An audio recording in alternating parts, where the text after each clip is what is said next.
Hi, third grade. Today in reading, we're going to talk about literal and non-literal language. So when you see phrases or words, they might either be literal or non-literal. So I'm going to tell you what that means first. Hopefully you're already thinking about the word literally, which I've heard a lot of you say before. And that background knowledge of that word is going to help you understand what we're doing today and help you through the lesson. So first, let's talk about literal language.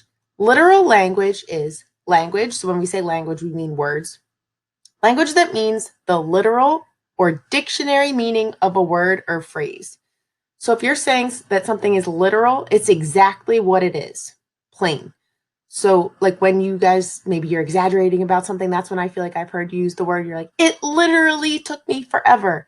That means it took you a long time. It took you such a long time to complete whatever task you were doing, right? So what you said meant exactly what you meant, the real plain definition of it as you would find it in the dictionary.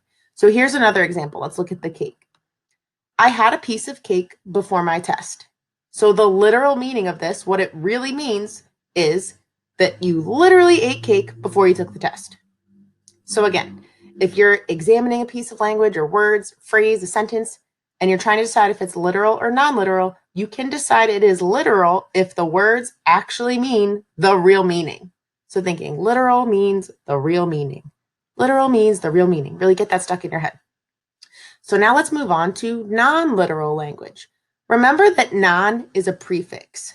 So it comes before that word literal. And non means not. So if something is non-literal, the language does not actually mean what it says. So it doesn't actually have the real meaning. It's like an expression. So let's read the definition right here. Non-literal language is language that goes beyond the dictionary meaning of the word or phrase. So let's look at the bullet points. It helps readers better picture or understand something.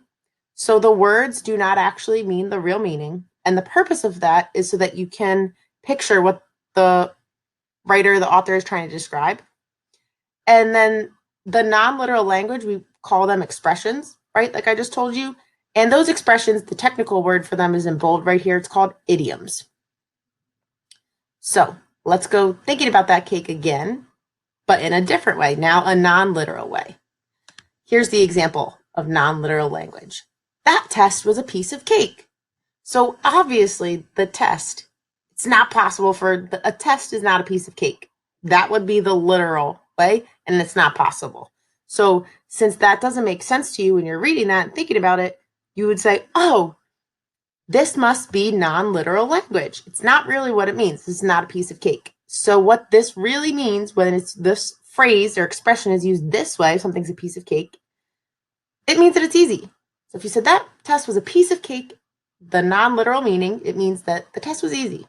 Okay, so what we're going to do now is we're going to look at some phrases from chapter 8, which was your reading assignment today of Tales of a Fourth Grade Nothing.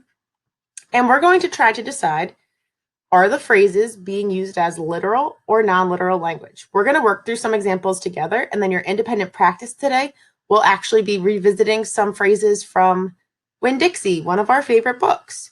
And you will be trying to decide if those phrases are used as literal language or non-literal language. So remember, literal means the real definition in the dictionary. It's actually what the words say. Non-literal language is like an expression. The words do not actually mean what they say, right? Non means not. So really try to come back to this piece of cake example as well. So moving on, you can use context clues. Surprise, surprise, here's context clues again, right? So use context clues as well as your own knowledge and experience. So thinking about where you've heard the phrase or words before, thinking about what's happening in the story or the text that you're reading, right? Thinking about your experience in real life and all of those things, putting them together to help you determine if the meaning of a word or a phrase is literal or non-literal. So now let me show you what I mean. So this is a page from chapter 8, your reading assignment for the day, and I have highlighted two phrases. One, the one in green, is an example of literal language. So I'll explain that. And then the one that I highlighted in the pinkish color is an example of non-literal language. So it doesn't actually mean what the words say. Okay, so first let's go to the green. So my example of literal language was, right here. Then she closed her suitcase. So they're talking about Peter's mom is traveling to see her sister in this chapter, right? So she's packing, they're talking. I'm not worrying. It's just that daddy is so, well, he doesn't know much about taking care of children. Then she closed her suitcase. Picturing in your head the mom, she's actually doing what the words say. So this is an example of literal language. She literally is really just closing the suitcase as she's packing to leave for a trip, right? So that's the real meaning. Now we're going to look at an example of non-literal language. So the words are not meaning what they say. So keeping reading right here. We'll be fine, Mom, I said. I was really looking forward to the weekend. My father doesn't care about keeping things neat. He never examines me to see if I'm clean, and he lets me stay up late at night. So here, looking forward, that's really the phrase, even though I highlighted the whole sentence. Let's highlight this. Looking forward is really the non-literal language here. Because think about it. Looking forward literally means looking with your eyes forward. But that's not what this means here. I was really looking forward to the weekend. What looking forward to means as an expression or as non-literal language is like you're excited about something. And even as we kept reading, right? I kept reading and I counted on my fingers. Peter is excited for his mom to leave, and he's excited, but he's looking forward to, he's excited about the weekend because his father doesn't make him keep things neat. He doesn't check if he's clean. He lets him stay up late. So looking forward to something in this case means, and really when I've heard you guys use that phrase too, right? It means that you're excited about something. So I was really looking forward to the weekend. I was really excited about the weekend. So looking forward is not talking about something that you're doing with your eyes in this case. Non-literal language, it's an expression. Okay, so now that I've showed you how to read some phrases and words and analyze them and decide if they're literal or non-literal language, I want you to try it with me. So I've highlighted 2 more phrases, right? So here we have a phrase, a sentence in pink. We're really focusing on the words put on her face. And then here we have some orange, and we're really focusing on the words open his mouth. Trying to distinguish if these phrases are literal, which is what the L stands for, or non-literal language. Okay, so I'm going to read them to you and maybe we'll think aloud through them for a little bit. And then I want you to pause the video and really think and look back at the clues. Think about what's happening in the story, right? Bring in your real life experience, your knowledge of the words already. And I really want you to decide, you're going to pause the video and decide, what do you think? Is the phrase that we've underlined here, put on her face, is that being used as literal or non-literal language? And decide for yourself before you keep playing the video. Then you'll go down to the orange as well while you have the video still paused, and you'll decide, opening his mouth, is that phrase being used as literal or non-literal language? And I want you can even like air circle the L or circle the NL based on what you described, right? So we have L for literal and L for non-literal. And then after you've done all that work with me and by yourself with the video on pause, you'll play it and then we'll check to see if we had the same thinking. Okay, so let's go up here, right? The mom left, Peter's mom left, and so dad is taking the boys to work and they're going to meet Janet, who is Peter's dad's secretary, right? So let's read right here. Her name is Janet and she's very pretty. I especially like her hair. It's thick and black. She has the longest eyelashes I've ever seen. Once I heard my mother say, Janet must have to get up at the crack of dawn to put on her face. My father just laughed when my mother said it.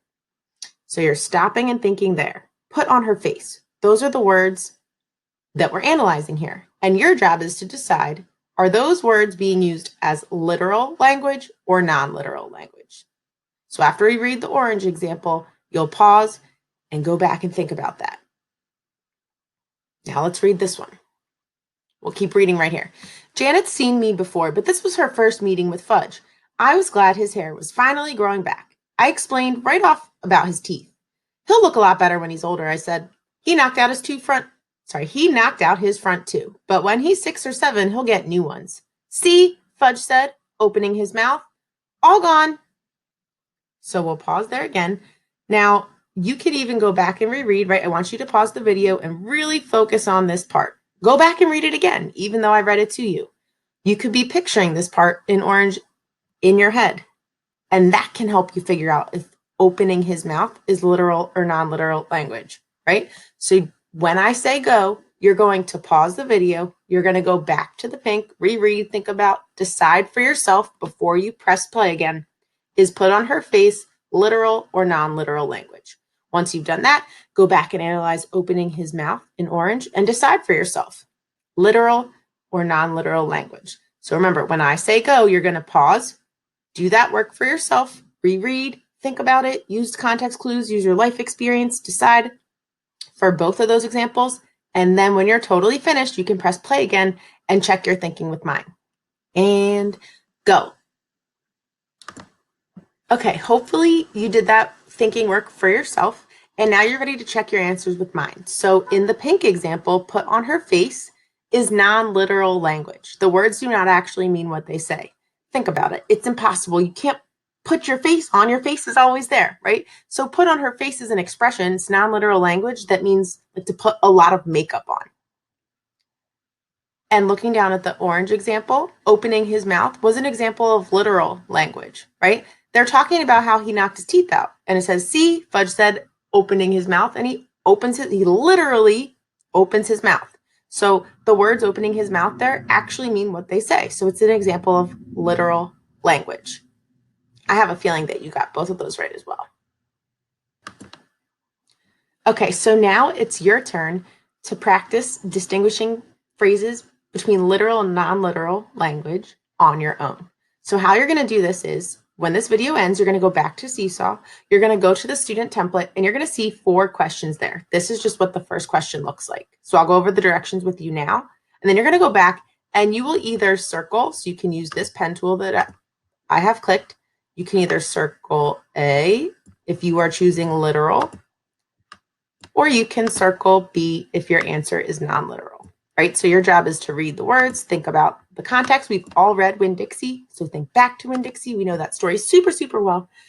And decide if the words are being used in a literal way or a non-literal way, just like we did with our phrases from Tales of Fourth Grade Nothing. So here's the directions. Circle the answer option that best describes the phrase in bold. So you're thinking about the bold words. Number 1. I stared at the preacher really hard. Sometimes he reminded me of a turtle hiding inside its shell, in there thinking about things and not ever sticking his head out into the world. So you read the whole thing and then you go back and really think, a turtle hiding inside its shell. That's how she's describing her dad. So you're thinking, is this literal or non-literal? And you'll circle your answer. You'll do that for each question, really focusing on the bold words, trying to picture the story back in your head and thinking,